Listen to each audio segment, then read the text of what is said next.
know that the popular thing to do right now is to rag on this game. And maybe the gameplay is awful. I mean, from what I could tell, I'm not a gamer, but the gameplay did look pretty bad.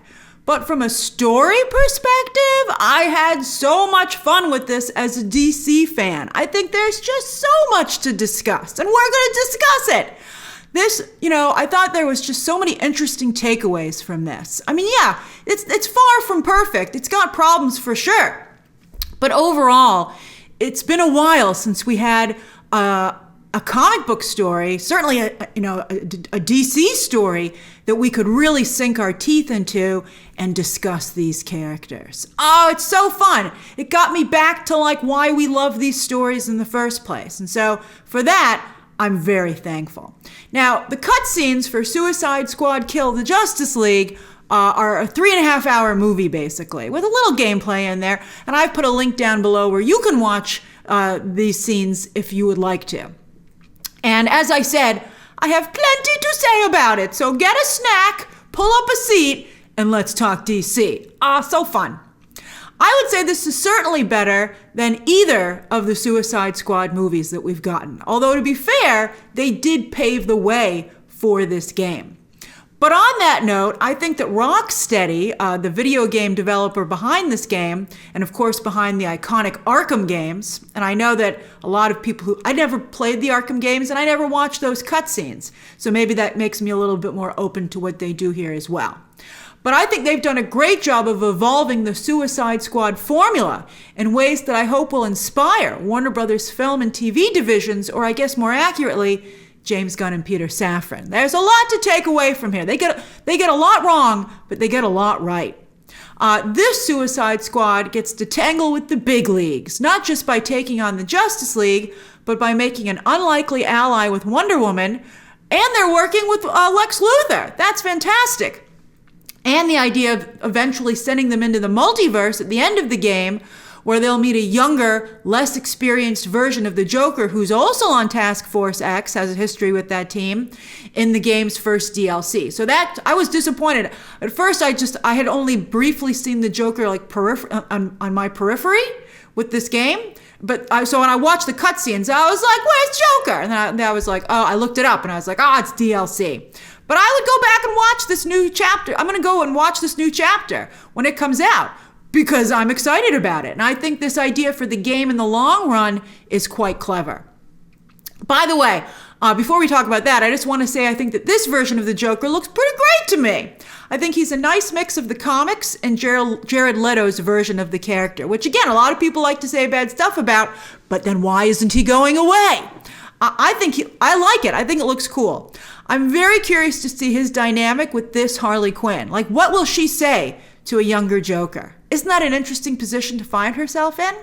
And also, is there another Harley Quinn in that multiverse that they find themselves in, who maybe he hasn't even met yet? It's just a lot of fun possibilities that you can quickly explore, have some fun with, and then get back out of there and then go to another multiverse for the next DLC. And to have a DLC that comes not just with a new character, but a new chapter for the story, I mean, maybe that's a common thing in games, but it's new to me, and I think that's really fantastic. And with 12 Brainiacs left to kill, that's 11 new guest stars after Joker. And clearly Rocksteady gets to use A-list characters. The possibilities! They can bring back an adult Poison Ivy. I know a lot of you don't like child Poison Ivy. We'll talk about her. But here's your chance for adult Poison Ivy in a different multiverse. And then not just villains. This is a multiverse situation. So in some of them, heroes could be Task Force X members. And so that could be really great. I can't wait to see who they decide to use besides Joker. Are they really going to have 12 DLCs? I guess people do. But they each come with a story chapter? That's fantastic. I love it. I feel that seems like enough bang for your buck. But this is the beauty of Elseworlds stories. And perhaps this made me think it's no accident that Matt Reeves' The Batman and Todd Phillips' Joker are the most popular with fans right now. Sometimes we're like, it's the Batman material. But maybe it's the Elseworlds element as well. That there's no canon or expectations weighing those stories down. And perhaps the DC movies should be a little more open to multiverse stories, aka Elseworlds stories, going forward, where they can have a little more fun with less restrictions. Now you might be like, look what the multiverse did to Marvel. Well, Marvel has never done particularly well at the multiverse. Let's remember the comics. I think that the MCU is not only built on connectivity, but Marvel Comics themselves, for some reason, the characters don't lend themselves as well to multiverse situations. But DC, which has been around a lot longer, I think is really built on archetypes, which is why so many other people like to do commentary on DC, and mythology. And they're more malleable and fun to play with. So I think maybe there should be more Elseworld stories. Maybe DC should just focus on telling great stories. Instead of trying to do a big, I really don't feel that DC should be so obsessed with copying Marvel. I think I think anyone who reads comics knows that's a mistake. And the DC movies that do the best, I guess with the exception of Aquaman, although that felt a little, I don't know. But for the and that's the one that made $1 billion. But I think although Joker did too. But I think for the most part, the DC movies that really shine are the ones that are distinctly DC. Margot Robbie also said she wanted Harley Quinn to become a character that multiple actresses would eventually end up playing. Just like, damn, Margot Robbie's on a roll recently. She's just spouting facts left and right. But she said it would be just like there have been many versions of lots of male DC characters and Catwoman over the years. And as I watched this game, I was like, you know what? Amanda Waller is also one of those characters. Oh, we're going to talk about Amanda Waller too. Loved her here. With this quality of animation, this is as good, or as I'm saying, even better than a live action movie. I think in large part because of freedom. Not just freedom of story, but freedom of character design, freedom of casting, and freedom to use A-list characters. Whereas in the two Suicide Squad movies, they found themselves dealing with a lot of junk characters. You're like, get this garbage out of here. On the note of casting, just like with the Injustice game, I continue to be impressed with how video games cast a wide variety of types. Usually it's the same type of person that becomes an actor, or Hollywood eventually makes them all the same. Meanwhile, video games animate all different types of people, and it's really fascinating to watch and makes the story seem more realistic. Because, the type of people in real life is very diverse. But for some reason, maybe it's a lack of diversity in the voices in Hollywood as well. Oh, that's interesting. But, I really wish that they had the diversity of thought and therefore characters that video games often do. Now, there's 3 characters. We're going to talk about each character individually, but when it comes to character design, there are only three, that I felt Rocksteady really missed the mark. Wonder Woman, Lex Luthor, and Brainiac. I'm curious, who do you think they really missed the mark with? The design on Wonder Woman is just awful. I mean, I appreciate her being the right ethnicity for the character, but this design couldn't be further from the princess that everybody keeps calling her. I'm like, I don't see a princess standing there. Is it tough to animate long hair? I think it might be, because Harley Quinn doesn't have long hair either. I'm like, you guys should work on that because it's hurting your female characters. I believe that in the past, Poison Ivy used to have a braid, right? I think I'm on to something. And while I understand that Wonder Woman was holding back against the Justice League because they were possessed and deep down her friends, but that's the touchy-feely garbage that always ends up holding back Wonder Woman as a character. She's got to get over that. I mean, that's why it was so cool in the animated series for the episode Grudge Match, where she was taken over, she was controlled, and she was able to let loose and be a powerhouse fighter. Oh, that was incredible. I've never seen Wonder Woman in as good a fight sequence before or after. And that's really a shame. They really need to fix that. And then even in the comics, Wonder Woman understood that Maxwell Lord had to be taken out. And I mean, I can understand that maybe wouldn't be her first instinct with the Justice League, but I think she should have gotten there. Even when she did get there and she stabbed Superman in the chest with that Kryptonite shard, she wasn't really feeling it. It wasn't as cool a moment as it could have been. Speaking of animation problems, why couldn't they animate Lex Luthor's cheeks? He looked awful.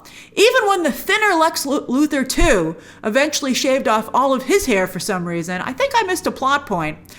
His cheeks looked awful. Even then, I was like, what's going on with the cheeks, man? Just hanging off his face. It was so weird, his cheeks and his lips. And it was so weird because every other character was so well animated, down to the fact you felt you were watching some way like a live action movie. And then in walks Cheeks, and you're like, you look awful, man. What happened to you? But I like the performance of Lex 2 in particular. Lex 1 was awful. Like when they killed him off, I was like, thank goodness, he sucks. But Lex 2, that guy was pretty great. Except, when he lost the beard. I'd say, Lex, you got Lex, baby, you need the beard. And I do like redheaded Lex. As we were recently discussing in a stream, I love the old storyline where he was dating Supergirl. And they had like this crazy weird relationship, and she kept, as I said, she kept being like, did you hurt my friends, Lex? And he'd be like, no, baby, I didn't. Fingers crossed behind my back. She totally would believe him every time. It was fantastic. But he had the long red hair and the ponytail there, and that was that an alternate? But anyway, I guess also I felt nostalgic for that storyline. But I liked Thin Lex quite a bit. He was great. As for Brainiac, yikes. Hard yikes. Wow. Clearly Rocksteady does not understand anything about the appeal of this character. And there's 12 more of these? I hope he looks different in other universes. I mean, even if they hadn't planned on it, I hope they hear the feedback and make him look better. All right, now let's talk story before getting to the characters themselves. So much to unpack here. I love it. As I said, for the most part, I like this story, but some key elements needed work. The actual moments where they take out each Justice League member. Weak sauce, except for Batman. We'll talk about all this in a moment. I mean, I thought that the Batman stuff worked. And again, I know a number of you hated it and it caused a big uproar on the internet, but context, and we're going to discuss that too. But first, I'm just quickly listing what I thought was awful. So, the moments where they take out the Justice League members and the ending. That ending was so bad. It was awful. It was so bad. Super boring. Although I do like the setup, as I said, for going forward. But yikes, you don't even need to watch the last 15 to 20 minutes of this game. But what I really loved about the story overall was that I feel it does an amazing job with the villain's perspective. This was so great. And I think in many ways, because they're less powered than the Justice League, it really is much more relatable. And it gives you a fresh new perspective on DC, like the Suicide Squad has never done before. And to me, that's super exciting. I'm like, the Suicide Squad is coming into focus as a property. It started out as just bad guys having fun, but now I'm like, this is like intellectual and stuff. I love it. All right, so for instance, the earned loyalty among rogues, but also the scrappiness of trying to survive, how quickly allegiances can change, and how surprise opportunities can arise. Like they were finally able to get out totally from being totally under Waller's control, thanks to the arrival of Lex 2. That was a really nice twist. Although, of course, Waller and Lex ended up working together. But I liked that. But heroes are always stuck on the side of good, but villains have more flexibility. And the Justice League is terrifying here, not only in an awesome way from an entertainment perspective, but also in a way that really makes you think. Like when you're seeing the story from the hero's perspective, you're so thankful that they have these powers. But from the villain's perspective, the Justice League seem like gods. And it really does seem unfair that they have these powers. And that as heroes, they are overstepping, even before they came evil. It's like, hey man, suddenly you're like, just because you have these big powers doesn't make you the boss of the rest of us, thank you very much.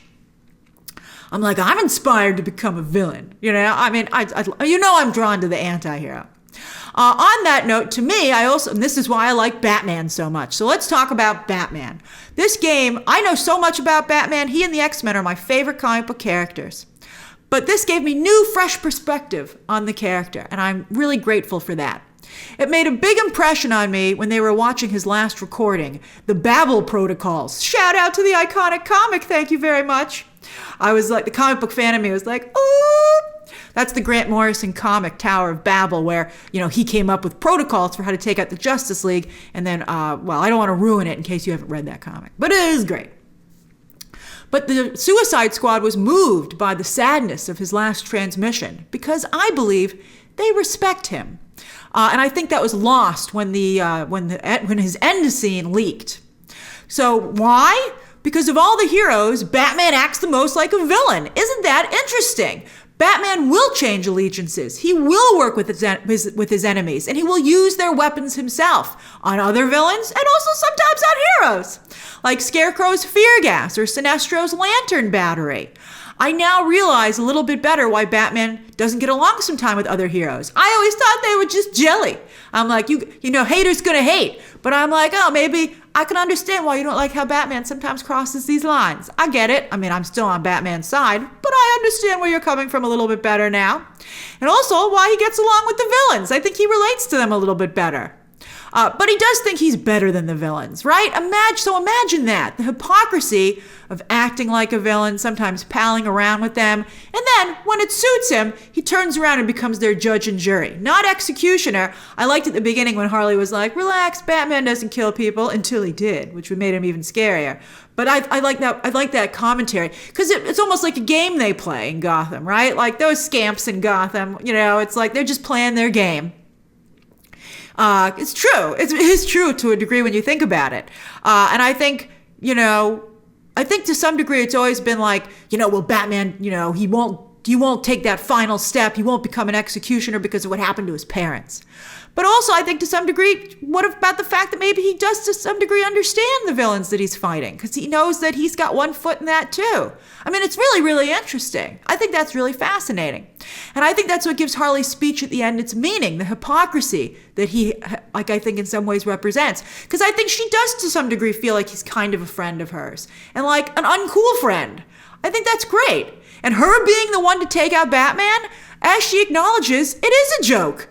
But I think maybe, I like Tara Strong's performance here for the most part, to be clear, but maybe her performance was a little off for this scene, for this monologue, which is why it doesn't go over as well as it should. But I think the scene is very well written. They just messed up when they performed it. I think they played it to be too serious. It should have been more like a final Joker Batman moment, and I didn't see that there. And maybe they should have played out a little bit more her commentary on the hypocrisy of Batman. I saw it though, but maybe it was just a little bit too subtle. As for taking out the other Justice League members, I wish that they'd had their final moments in a cinematic way like Batman does, where a rogue finally got the upper hand on their villain. I mean, sure, that moment is supposed to be there, and in some ways it is, but I don't think it really registers the way it does with Harley and Batman. Like, to me, the better Boomerang Flash moment is earlier on when Boomerang says, Flash just likes to go invisible, and steps on him and reveals him. That, to me, was a great moment. Much better than when they ultimately did take out Flash. In fact, I felt it was hard to tell exactly how they did beat each of the Justice League members, or at least incapacitate them, because they killed them all in the exact same way. They incapacitated them, they would lie there, almost like it was the exact same animation, just with a different skin on it, and then they would, you know, shoot them point blank. And I think that intimate moment was supposed to give that villain and that rogue and their hero that moment. But it just never really happened the way it did with Harley and Batman. So it was a little bit of a letdown for me, considering that's what the game is called. You're like, what? Those should be the most iconic moments. Like, I think they blinked.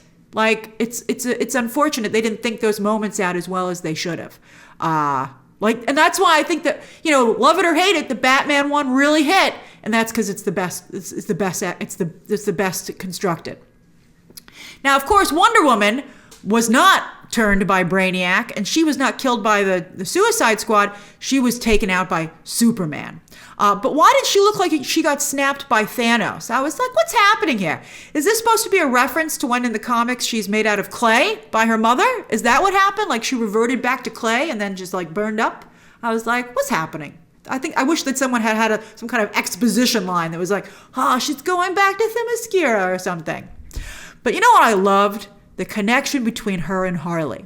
Now at first, this is beautiful. Now at first, it just seemed like Harley was attracted to Wonder Woman, and I think she was. But I think it was ultimately deeper than that. Not only the camaraderie of the LGBT community, which I thought was really great, because of course, you know, that's something I don't think is explored enough, particularly like in a hero context. Like you're talking about loyalty and camaraderie, and I think that element to explore that in the battlefield is very, very cool.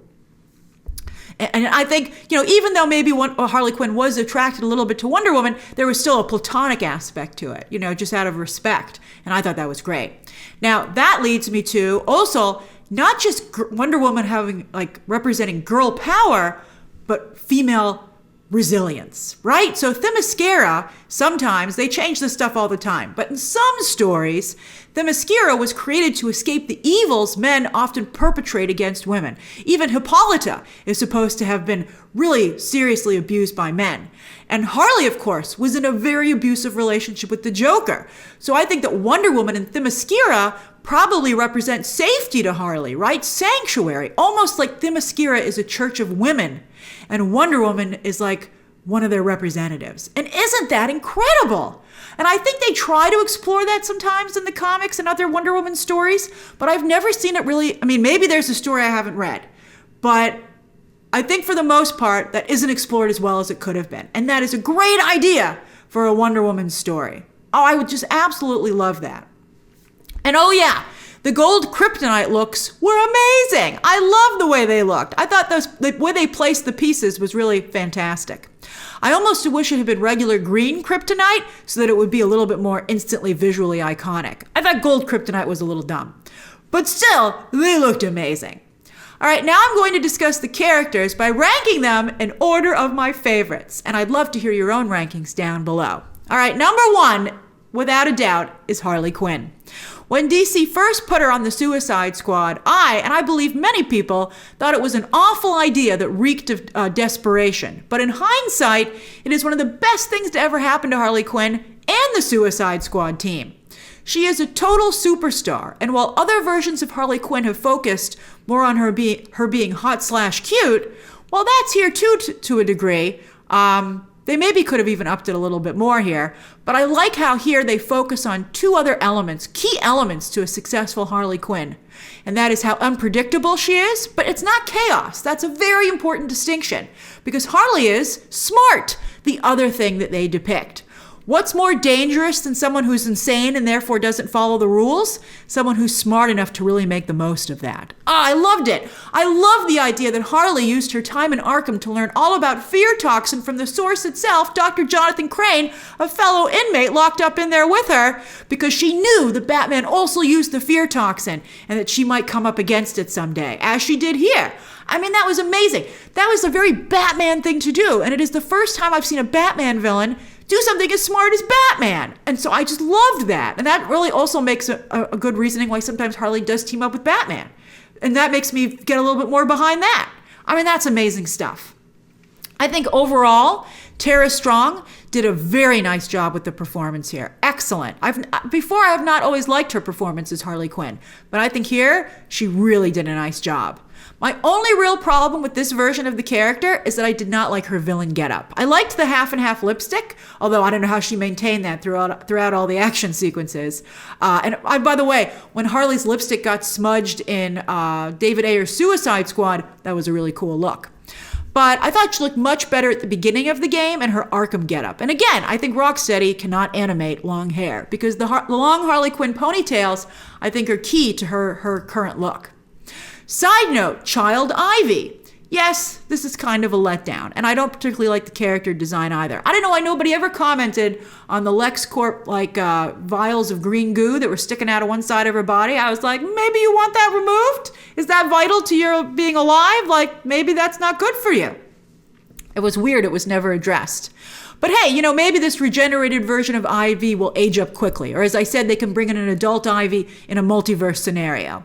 But what I did like about this change is it allowed Harley to be on her own again. Because while I love Harley and Ivy as a couple, I think to some degree, it's become a little bit like the Joker situation, where Harley is so infatuated with, her romantic interest that she loses a little bit of herself. And, hey, that's, I think that's interesting to explore that as something that Harley does. But I don't want her to have to always be stuck in that situation. So I liked getting to see Harley operate on her own here. And it allowed her to have interactions like the one she does with Batman and Wonder Woman that reveal new layers to her character. So maybe I like her and Ivy as a couple and I don't want to break them up at all, but maybe they shouldn't always be spending so much time together, as has been the case lately in the comics and the animated series. All right, then next up, second place, I can't believe it, Boomerang. Every story needs comedic relief, and while Harley Quinn has some great zingers here, Boomerang is the funniest. He can dish it out and he can take it. I loved it. Daniel LaPaine does an incredible job with the voice work. Wow.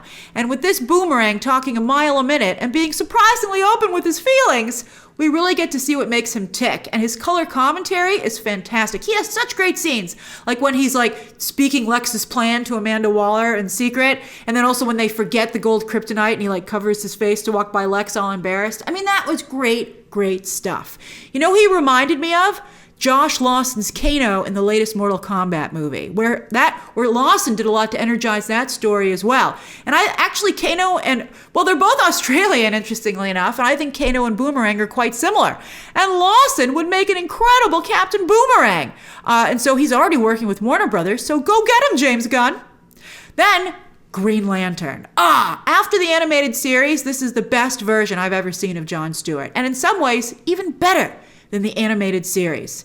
Dan White's voice performance and the character design are both flawless. And I love adding the complex discussion of how people feel about law enforcement these days. Because Stewart has a military background, but this is the first time I've seen them a story give him a military mindset. I thought that was great. They had some really good, names that they were calling him for the Suicide Squad. I thought that was great, and it was an interesting conversation. I liked it. I liked that it showed that there was such a razor's edge. A line that, that could be, you have to be careful not to cross, between, protecting people and then going too far. And so I liked that.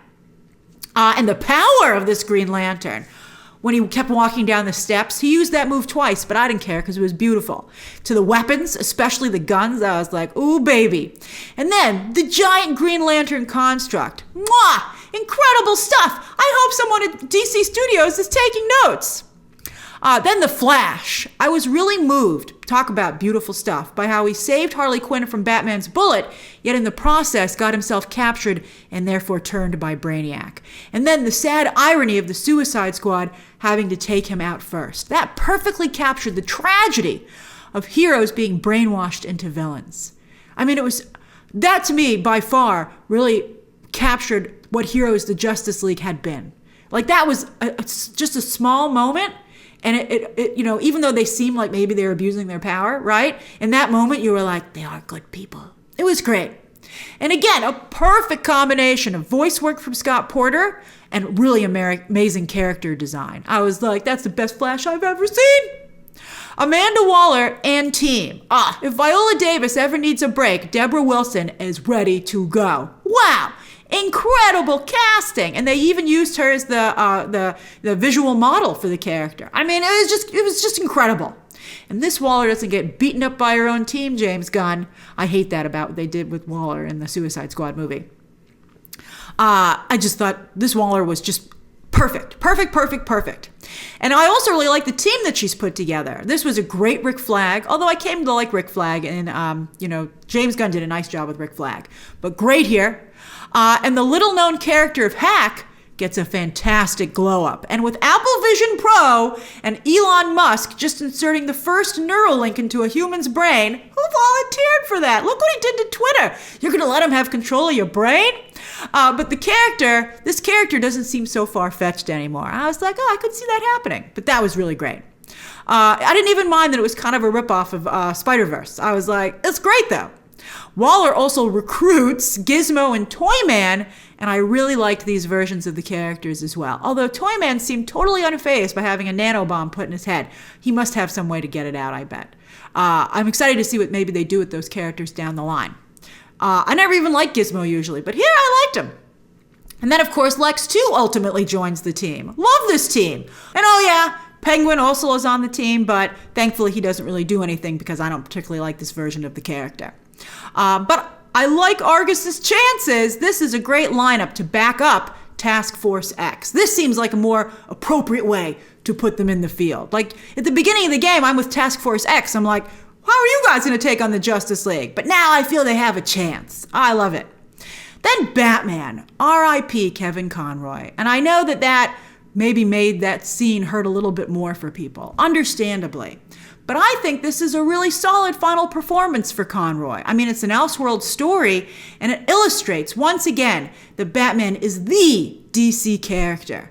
As I said, I love the insight into his character here, and I thought that the Babel Protocols recording scene, Powerful stuff, as I said.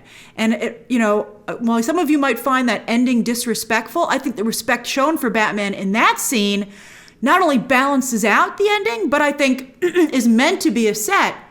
And so you have to see both of them together to really understand what's happening there. And he's genuinely terrifying here, thanks to his bag of tricks, including that fear toxin, making him just as terrifying as the superpowered members of the League. I was like, that Batman, fantastic. Then Deadshot. I like this nod to the Will Smith version of the character, and it adds an interesting dynamic to his scenes with Green Lantern. A bit like Miles Morales' father and uncle, the commentary and conversation there too.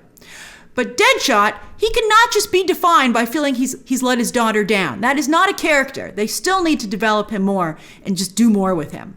But he looks cool here, and he's a great de facto leader of the team.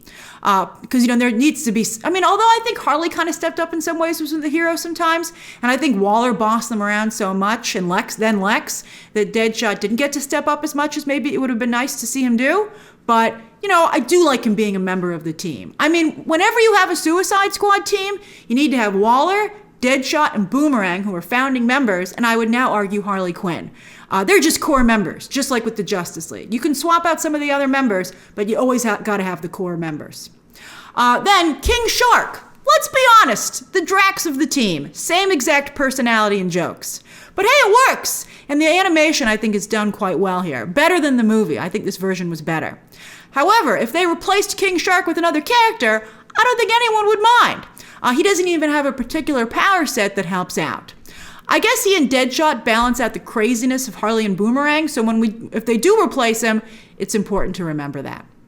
Then Wonder Woman. Again, just awful character design, and she's once again not allowed to show how incredible she could truly be. She's always holding herself back, and that's very frustrating.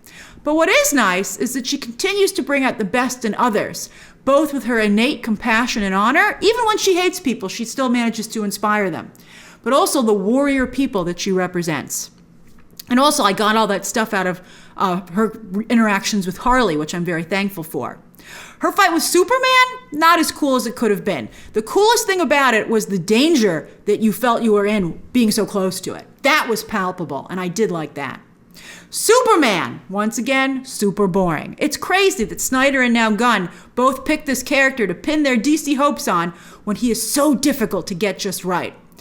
They didn't even capitalize on the evil Superman trope here, and he was evil Superman. But then I guess so many people are doing it these days, it seems like old news. This Superman didn't even feel as dangerous to me as Flash and Green Lantern in the fights. It was cool when he caught that nuke, though. And I like the reaction, but it's like, oh my God, Superman's in play. You're like, where has he been up until now? And then they never really did anything with him. They didn't utilize his great supporting cast either. Lois Lane showed up for like a second. Is she like in some side mission or something? I was like, what a missed opportunity. Although these days, DC doesn't know what to do with Lois either. And hopefully James Gunn can figure this all out. And then finally, Brainiac. Ew. Ew, ew, ew. He looks so bad. Even the voice of Jason Isaacs couldn't save this character. Not to mention, his whole evil plan seemed totally off from Brainiac in the comics and animation. Come to think of it, this character felt off-model in every conceivable way. So that's my review of Suicide Squad Kills the Justice League. I guess, again, I should say something about the gameplay. From what I could see, from the little that was included in the cutscenes that I watched, I'm not a gamer, but the interactive parts of this game seemed pointless to me. Not very much fun, poorly thought out, and difficult to understand exactly what you were being asked to do. I guess sometimes they were like, go from point A to point B. But when I was watching some of the gameplay that was, again, as I said, was included, I was like, what are you trying to do? I couldn't figure it out. Really, it just felt like you had to just do a little stuff so that you felt like you were playing a video game, but you were really just trying to unlock the next part of the story, at least from my perspective. So what do you think of the story and the gameplay? Who are your favorite characters, least favorite, and what do you think DC Studios could learn from this game? Share your thoughts down below, subscribe today, and of course, as always, you can check out some more videos right now.